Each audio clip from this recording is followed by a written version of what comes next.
Hello दोस्तों, स्वागत है आप सबका आपके अपने चैनल जीवन अर्थ। और आज की वीडियो का विषय है साईं बाबा की व्रत कथा और आरती।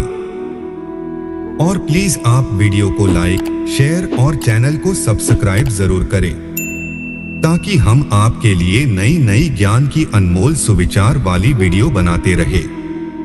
धन्यवाद। साईं बाबा की व्रत कथा और आरती। साईं बाबा की व्रत कथा और आरती का 9 गुरुवार तक जो भी व्यक्ति श्रद्धा के साथ पाठ करता है उसे निश्चित ही इच्छित फल की प्राप्ति होती है। कहते हैं कि जो भी विश्वासपूर्वक साईं बाबा की व्रत कथा सुनता है और उपवास करता है, साईं उसके मन की मुराद अवश्य पूरी करते हैं। साईं बाबा के व्रत के नियम। यह व्रत स्त्री, पुरुष और बच्चे कर सकते हैं। यह व्रत बहुत ही चमत्कारिक है। 9 गुरुवार विधि पूर्वक करने से निश्चित ही इच्छित फल की प्राप्ति होती है। यह व्रत किसी भी गुरुवार से साईं बाबा का नाम लेकर शुरू किया जा सकता है।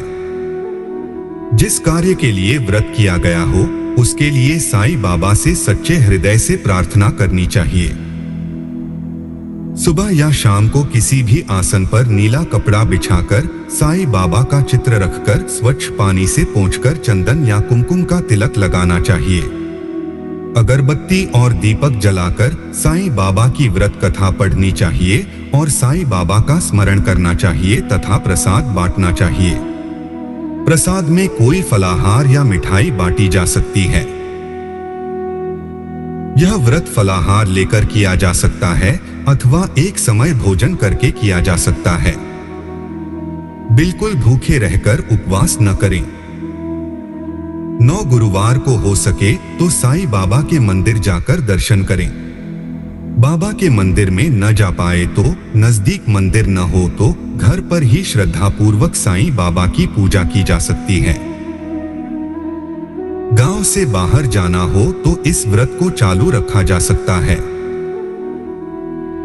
व्रत के समय स्त्रियों को मासिक की समस्या आए अथवा किसी कारण से व्रत न हो पाए तो उस गुरुवार को 9 गुरुवार की गिनती में न गिने और उस गुरुवार के बदले अन्य गुरुवार करके 9वें गुरुवार को उद्यापन करें। उद्यापन की विधि।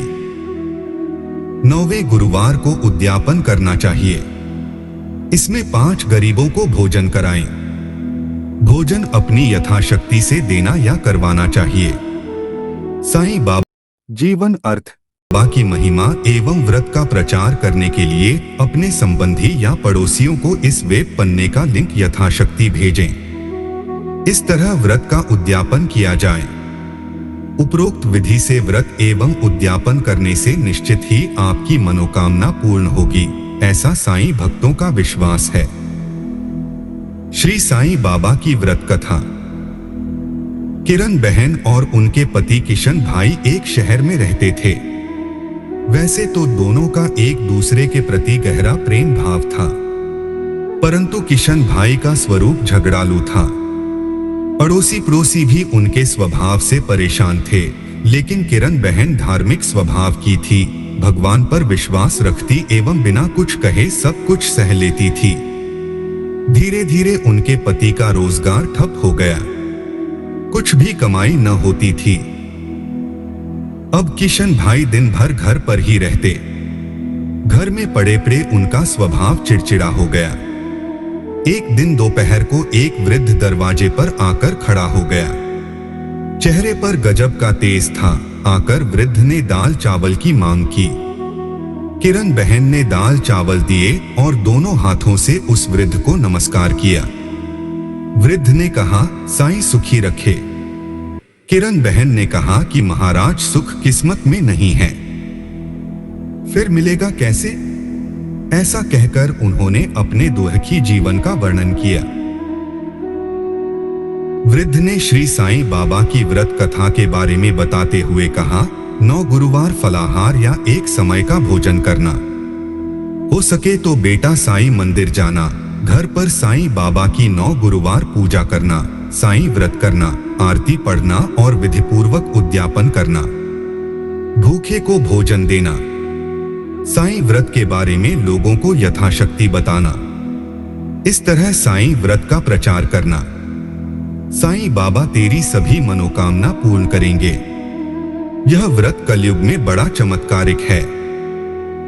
यह सभी की मनोकामना पूर्ण करता है। लेकिन साईं बाबा पर अटूट श्रद्धा रखना जरूरी है। धीरज रखना चाहिए। जो इस विधि से साईं बाबा की व्रत कथा और आरती पढ़ेगा, बाबा उसकी सभी मनोकामना जरूर पूर्ण करेंगे। किरण बहन ने भी गुरुवार का व्रत किया। 9वें गुरुवार को गरीबों को भोजन कराया। साईं व्रत के बारे में औरों को बताया। उनके घर के झगड़े दूर हुए और सुख शांति हो गई, जैसे किशन भाई का स्वभाव ही बदल गया हो। उनका रोजगार फिर से चालू हो गया। थोड़े समय में ही सुख समृद्धि बढ़ गई। अब दोनों पति पत्नी सुखी जीवन बिताने लगे। एक दिन किरण बहन के जेठ जेठानी आए और बातों ही बातों में उन्होंने बताया कि उनके बच्चे पढ़ाई नहीं करते, परीक्षा में फेल हो गए हैं। किरण बहन ने 9 गुरुवार की महिमा बताई और कहा कि साईं बाबा की भक्ति से बच्चे अच्छी तरह अभ्यास कर पाएंगे, लेकिन इसके लिए साईं बाबा पर विश्वास रखना जरूरी है। वे सबकी सहायता करते हैं। उनकी जेठानी ने व्रत की विधि पूछी तो किरण बहन ने कहा कि 9 गुरुवार फलाहार करके अथवा एक समय भोजन करके यह व्रत किया जा सकता है, और 9 गुरुवार हो सके तो साईं दर्शन के लिए मंदिर जाने को कहा। साथ ही यह कहा कि यह व्रत स्त्री, जीवन, अर्थ, पुरुष या बच्चे कोई भी कर सकता है। 9 गुरुवार साईं तस्वीर की पूजा करना, फूल चढ़ाना, दीपक अगरबत्ती आदि करना, प्रसाद चढ़ाना एवं साईं बाबा का स्मरण करना, आरती करना आदि की विधि बताई। साईं व्रत कथा, साईं स्मरण, साईं चालीसा आदि का पाठ करना। 9वें गुरुवार को गरीबों को भोजन देना। 9वें गुरुवार को साईं व्रत की जानकारी अपने सगे संबंधी, अड़ोसी पड़ोसी को देना। सूरत से उनकी जेठानी का थोड़े दिनों बाद पत्र आया कि उनके बच्चे साईं व्रत करने लगे हैं और बहुत मन लगाकर पढ़ते हैं। उन्होंने भी व्रत किया था। इस बारे में उन्होंने लिखा कि उनकी सहेली कोमल बहन की बेटी की शादी साईं बाबा की व्रत कथा और आरती ढने से बहुत ही अच्छी जगह हो गई है। उनके पड़ोसी के गहनों का डिब्बा गुम हो गया था। वह साईं व्रत की महिमा के कारण 2 महीने के बाद मिल गया। ऐसा अद्भुत चमत्कार हुआ था। किरण बहन ने कहा कि साईं बाबा की महिमा महान है।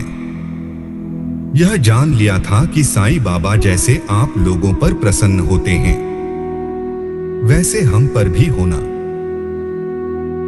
साईं व्रत के अद्भुत चमत्कार। घुटनों का दर्द गायब। किसी भी रोग में यदि साईं बाबा का नाम लिया जाए तो निश्चित ही राहत मिलती है और धीरे धीरे वह रोग दूर हो जाता है।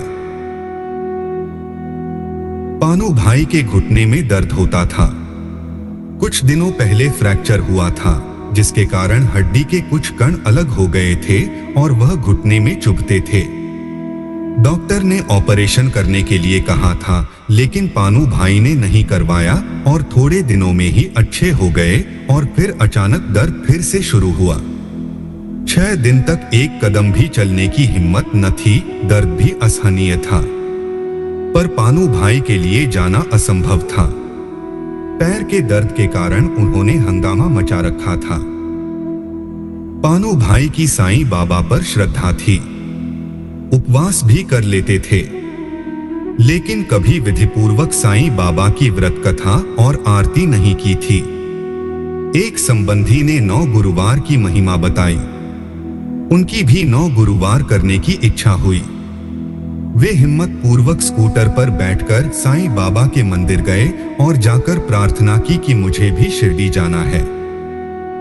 लेकिन मेरी पीड़ा मुझसे सहन नहीं होती।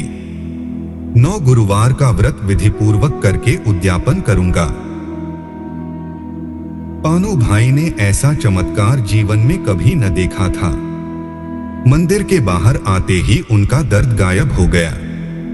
बाद में वे सब 15 दिन के लिए मसूरी घूमे फिरे भी, लेकिन साईं कृपा से कोई पीड़ा नहीं हुई। बोर्ड की परीक्षा अच्छे अंकों से उत्तीर्ण। हेमा स्कूल में पढ़ती थी। जीवन अर्थ। उसका पढ़ाई में कभी भी मन नहीं लगता था। वह 9वीं कक्षा तक जैसे तैसे पास हुई। वह हमेशा कहती कि मुझे कुछ याद नहीं रहता। माता पिता चिंतित थे कि इस साल 10वीं की पहली दूसरी परीक्षा में सभी विषयों में फेल हो गई। उसने किसी के कहने से विधिपूर्वक साईं बाबा की व्रत कथा और आरती पढ़ना शुरू की। उद्यापन किया तो हेमा की स्मरण शक्ति बढ़ने लगी।